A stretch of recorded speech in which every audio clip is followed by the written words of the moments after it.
Olá, pessoal. Nosso assunto de hoje é a cobertura política dos movimentos, atitudes do presidente Bolsonaro, do governo dele, em meio à crise da pandemia.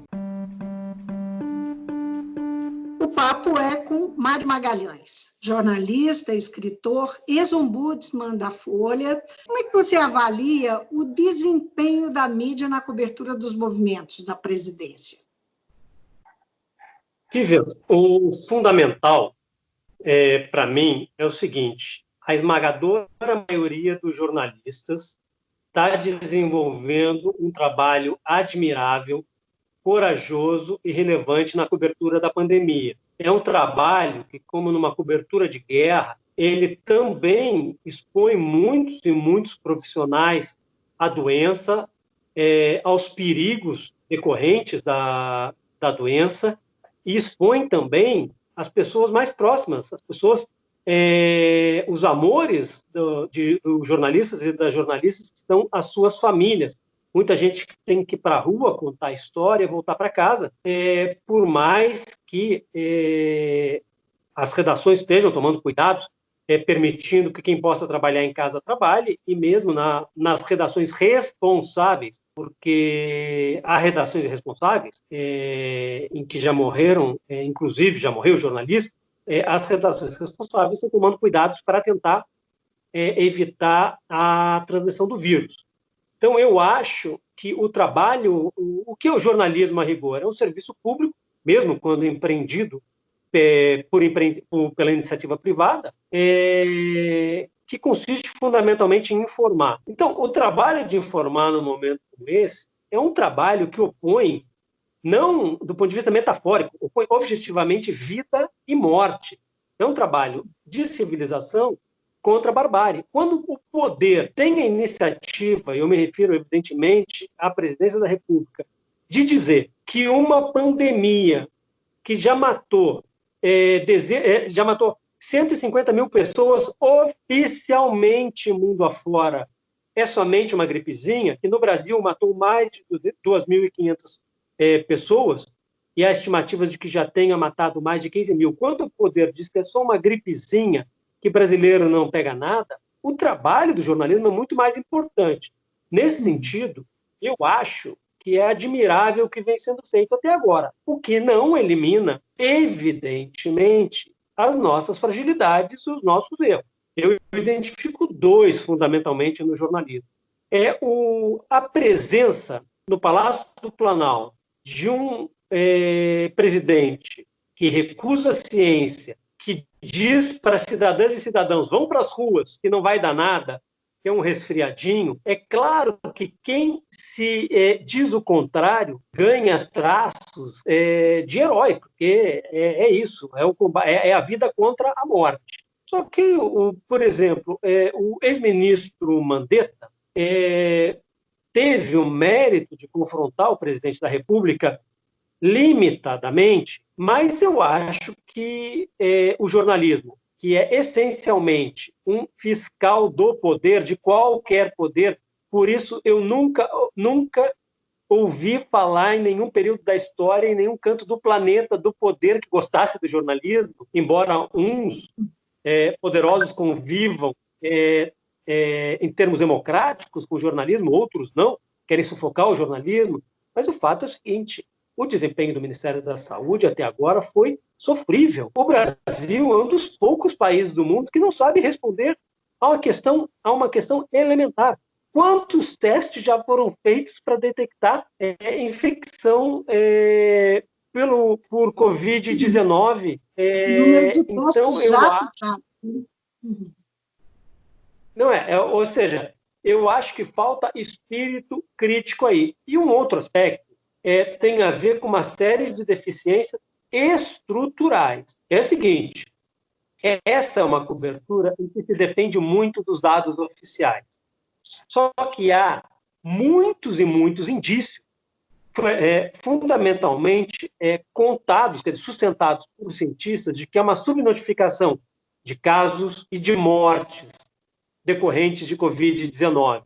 Então, eu acho que seria necessário o jornalismo produzir informação autônoma e não ser um mero transmissor da informação oficial. O que eu quero dizer com isso? Eu acho que o jornalismo deveria fazer um levantamento em cartórios, em funerárias, em cemitérios, em postos de saúde, em hospitais, evidentemente sem desconsiderar os números da União, dos estados, dos municípios, para produzir informação autônoma que responda o seguinte: afinal, quantas pessoas essa doença já matou? Ela está matando cada vez mais ou cada vez menos? Como nós devemos nos preparar? Como isso exige um investimento monumental em recursos humanos, em outras palavras, em jornalistas, eu lancei ontem à noite uma ideia que me ocorreu, que é da formação de um pool de imprensa, ou seja, uma rede jornalística comum que congregasse vários e vários empreendimentos jornalísticos privados e públicos das mais diversas orientações, desde que estejam no terreno da civilização e não da barbárie, grandes, médios e pequenos, para fazer esse levantamento. Eu nunca gostei, Vivian, de pool.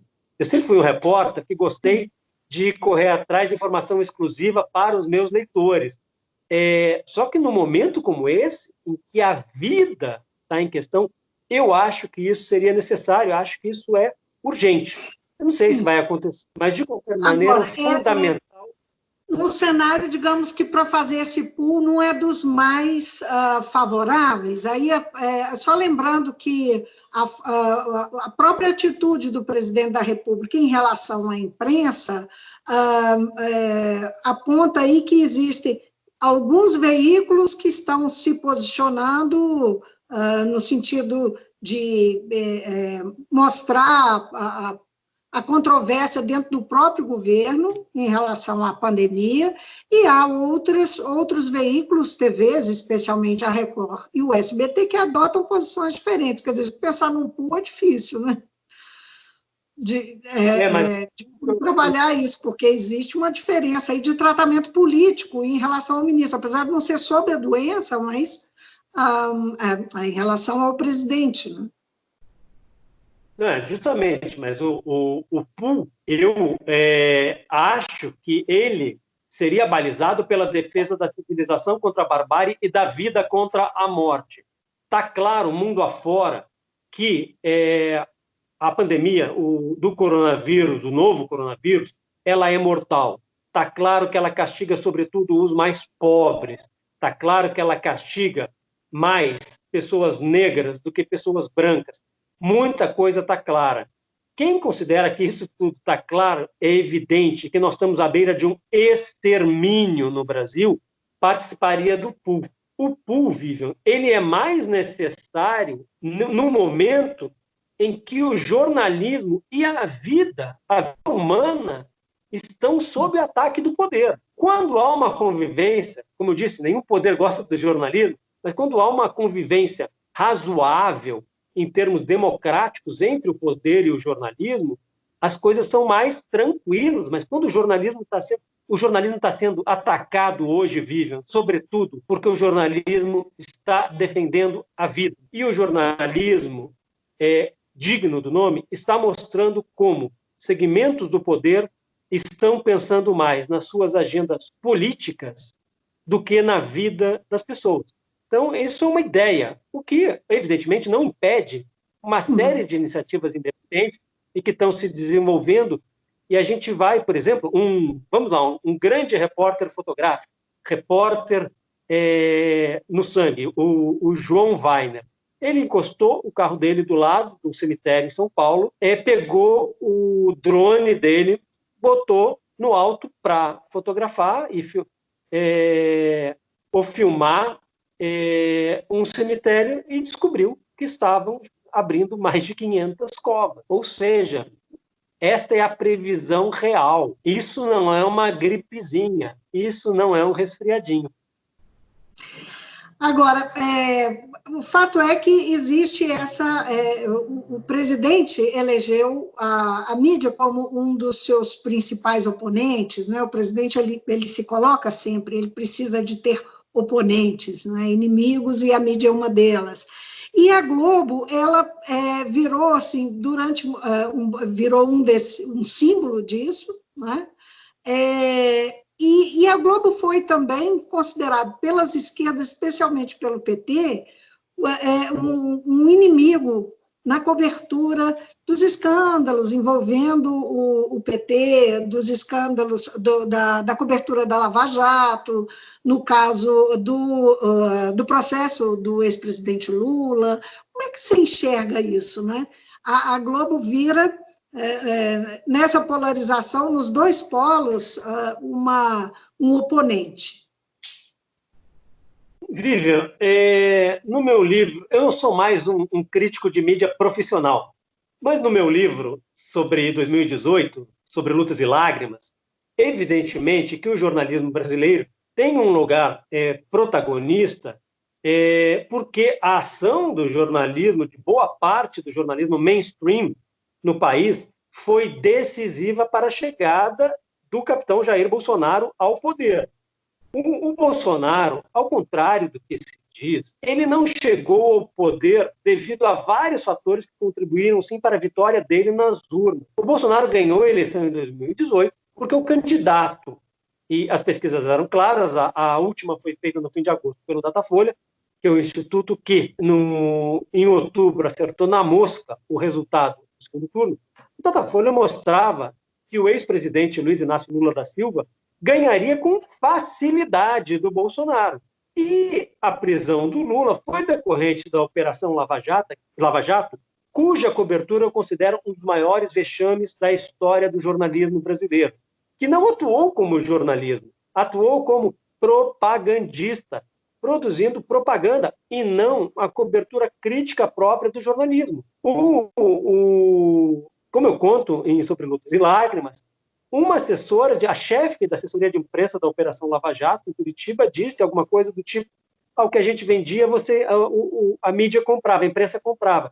Não comprei matéria de dinheiro, mas retransmitia sem o menor espírito crítico. Já estava claro, ficou mais claro ainda com a Vaza Jato, que, como eu digo, pode-se achar o que se quiser do ex-presidente Lula, inclusive que ele era ou foi dono do triplex do Guarujá, que é honesto, que não é, que o seu governo foi bom, foi horrível, pode-se achar o que quiser, mas é insustentável dizer, a essa altura do campeonato, que o Lula teve direito a um julgamento justo. E é por não ter tido direito a um julgamento justo que o Bolsonaro ganhou a eleição.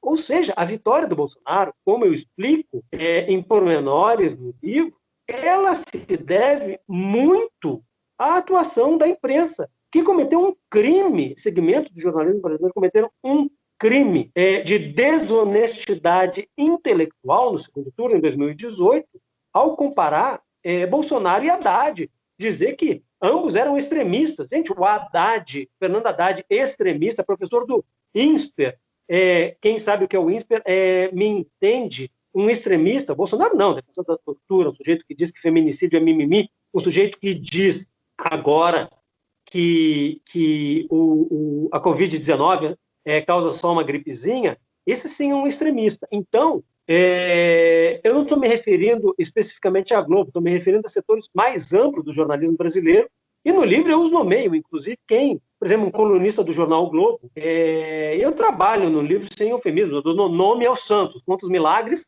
e os santos. Ele escreveu a seguinte frase: Haddad e Bolsonaro não pertencem ao campo democrático. Olha, o sujeito não precisa gostar dos governos Lula e Dilma, mas dizer que eles não pertencem ao campo democrático depois de tudo que se viveu, de 12 anos plenos e depois um segundo governo Dilma que foi, quer dizer, abortado e golpeado. Então, quer dizer, é tudo muito complexo, mas no momento, Vivian, a questão central é a seguinte: o Bolsonaro ataca o jornalismo porque ele não admite informação independente, ele não admite a crítica.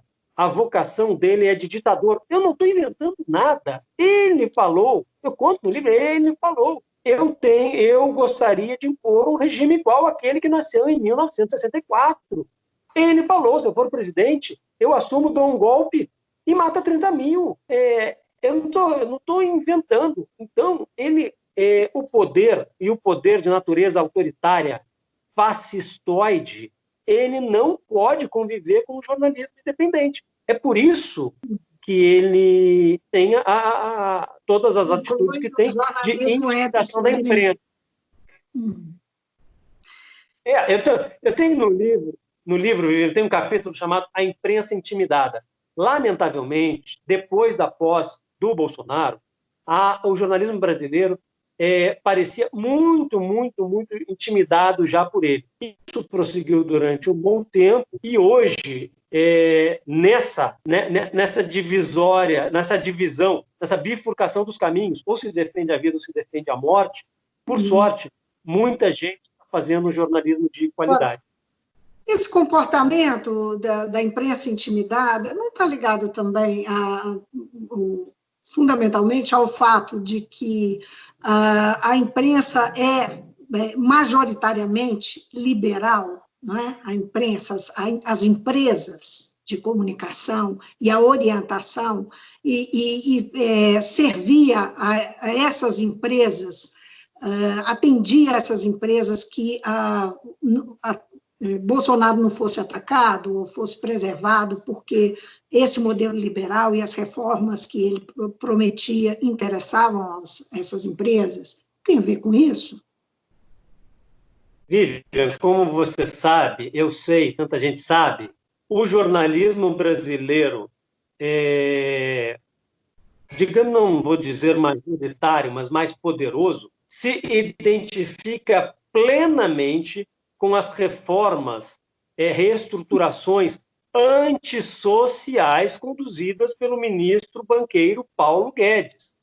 Então, há um sentimento, isso já existia, quando eu digo que quem quis ver em 2018 viu, e eu conto em 2018 é o seguinte, mesmo um segmento, setores do jornalismo que criticavam, o que chamavam, com muito eufemismo, de viés autoritário do Bolsonaro, não é viés autoritário, não. Aquilo ali é inspiração. Os setores bolsonaristas mais extremados têm inspiração nazi-fascista.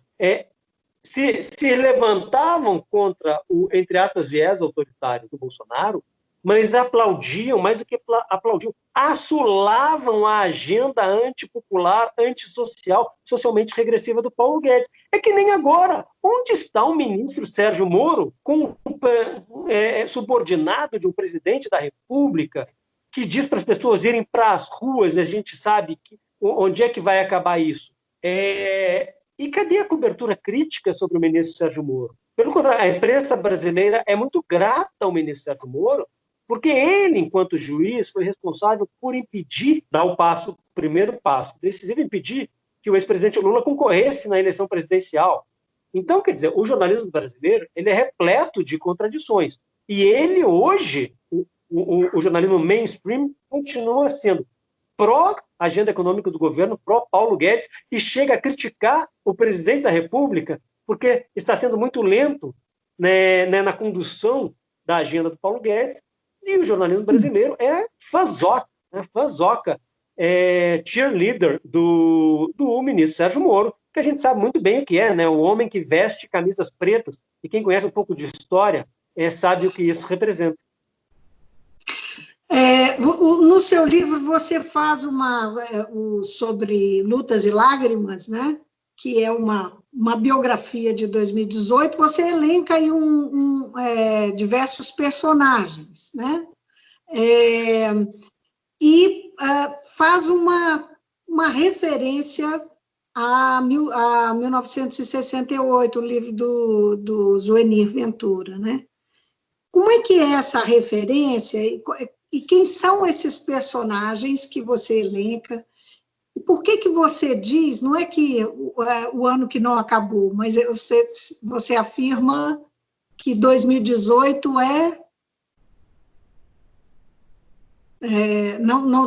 não vai terminar? De alguma forma você diz isso? Eu queria que você falasse um pouco sobre essa ideia, pensando no que nós estamos vivendo agora, né?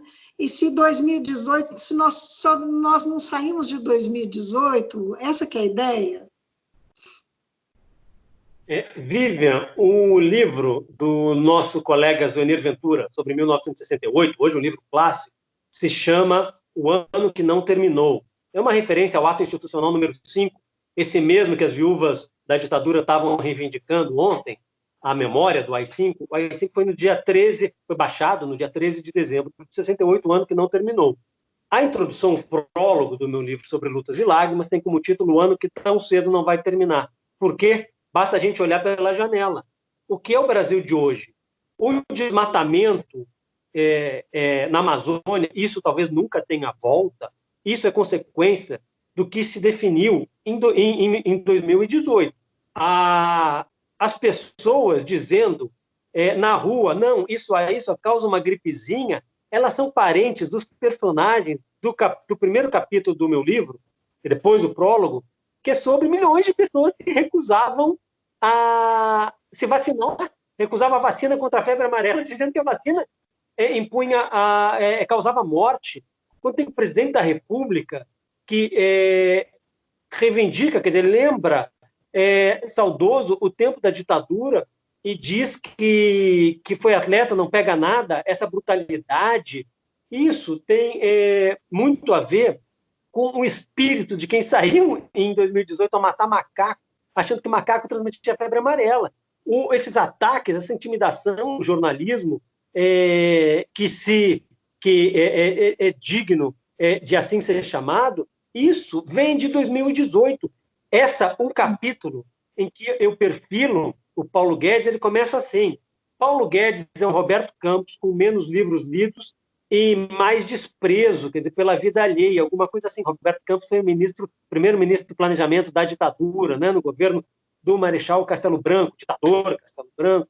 Então, as consequências de 2018, elas estão todas aí. Esse ataque à ciência, isso, em 2018, eu explico que o ataque do Bolsonaro anunciado à ciência, ele lembra o ataque da ditadura, no começo da ditadura, em 64, aos pesquisadores de Manguinhos, que estão agora sob ataque desse governo. Então, a ideia é justamente essa. É o ano que tão cedo não vai terminar. A gente continua vivendo 2018. O que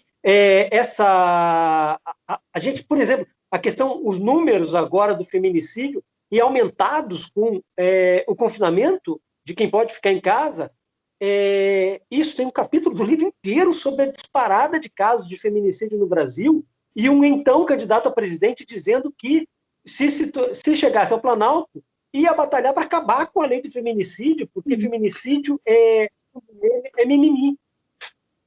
Agora, nós assistimos mais uma atitude do presidente da República que gerou aí um mal-estar institucional, né? Uma tensão institucional, com o episódio de domingo, a saída dele, ele subiu numa caminhonete, falou lá para o pessoal que estava defendendo intervenção militar, e passou, pela atitude dele, um recado de que ele estava apoiando aquele grupo de pessoas. Hoje de manhã ele deu um passo atrás e disse que não, que ele é a própria Constituição, que ele defende a democracia e tal.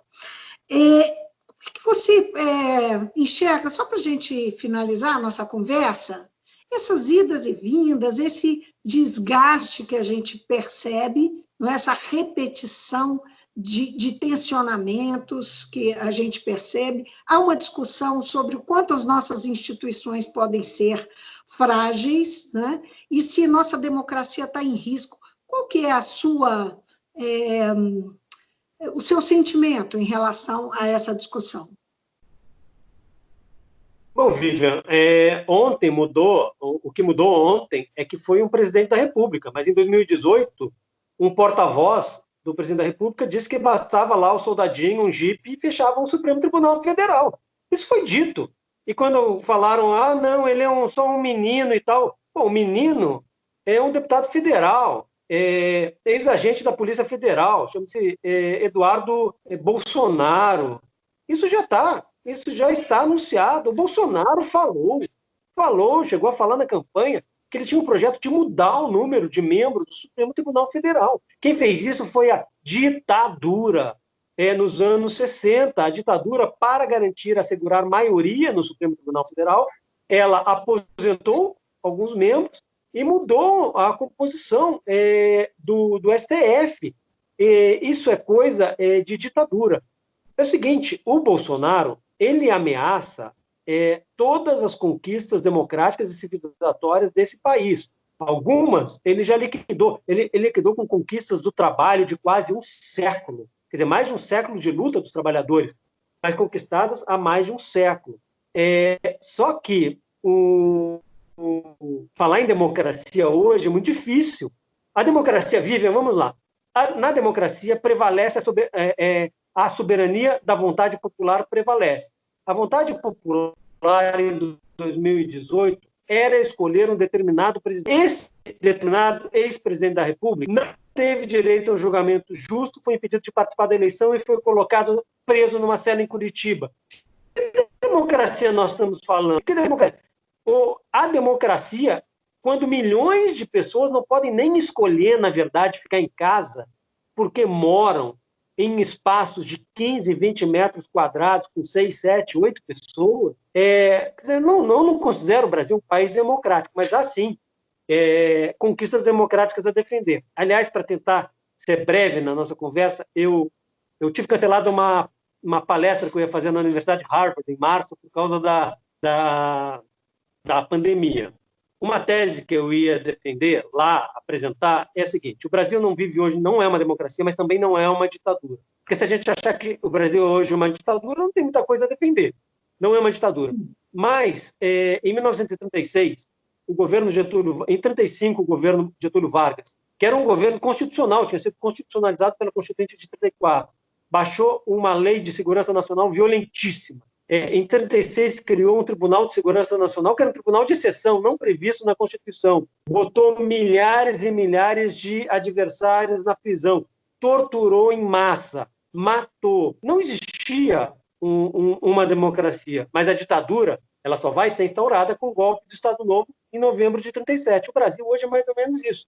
E o Bolsonaro, do primeiro bocejo dele de manhã ao último suspiro à noite, ele é uma ameaça às conquistas históricas civilizatórias do Brasil. E cada dia que o Bolsonaro permanece na presidência da República, aumenta o risco de mais e mais brasileiras e brasileiros que poderiam ter a vida preservada acabarem morrendo devido à pandemia. Mário Magalhães, muito obrigada por ter atendido a gente, viu? Foi ótima conversa. Valeu, Vivian. Um beijo para você. Valeu, pessoal. Só para comentar aqui, muito rapidamente, porque realmente o tempo já estourou e muito, mas você está preparando um novo livro sobre o Carlos Lacerda, não é isso? Isso. Carlos Lacerda, hoje, para mim, Carlos Lacerda, para mim, cá entre nós, dá mais trabalho morto do que vivo, deu, né? É muita vida para contar, uma vida espetacular. Ah, pois é, estou curiosíssimo. E o Carlos Lacerda é personagem de Sobre Lutas e Lágrimas, porque tem um capítulo chamado Frente Ampla, uma boa ideia. E aí eu discuto, se o Carlos Lacerda, o João Goulart e o Juscelino se acertaram, isso eu escrevi, esse capítulo, em abril de 2018, por que não podem inimigos históricos hoje se acertarem para combater a barbárie? Né? Esse é um caminho. Obrigada outra vez. Um abraço. Valeu.